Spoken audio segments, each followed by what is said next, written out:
s'appuyer sur la même fierté, la fierté du camionneur, la fierté qui est fier de faire son travail, la fierté du cariste. Voilà, ça me paraît un élément central. Alors, dans quel but? Il faut absolument qu'on sorte de cette gauche de l'assistanat contre la droite du travail. Il faut vraiment qu'on chasse ça. Et nous, on doit dire à quoi doit servir ce travail. Et là, je n'ai posé que la question des moyens, du chemin. Mais quel est le but qui est poursuivi? Pour moi, c'est Roosevelt 1942.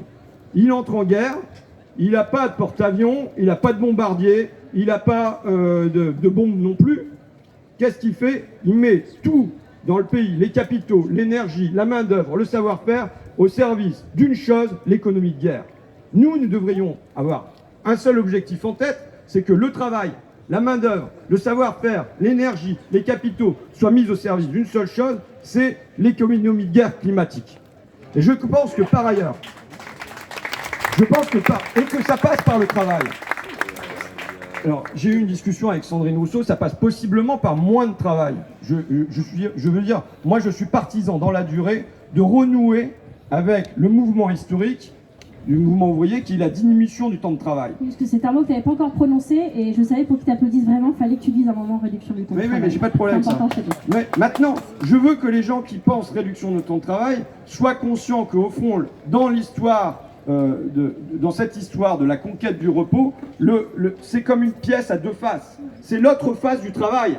Ce n'est pas une face dissociée du travail, c'est l'autre face du travail. Donc ça va aussi avec le travail. Tu vois, et donc, aujourd'hui, pour moi, la guerre climatique que nous avons à mener, elle ne repose pas sur la disparition du travail, elle repose sur une masse gigantesque de travail effectué. Alors il y a les travaux auxquels on pense. Je veux dire, si on veut moins d'intrants dans l'agriculture, il va falloir se broyer le dos. Hein.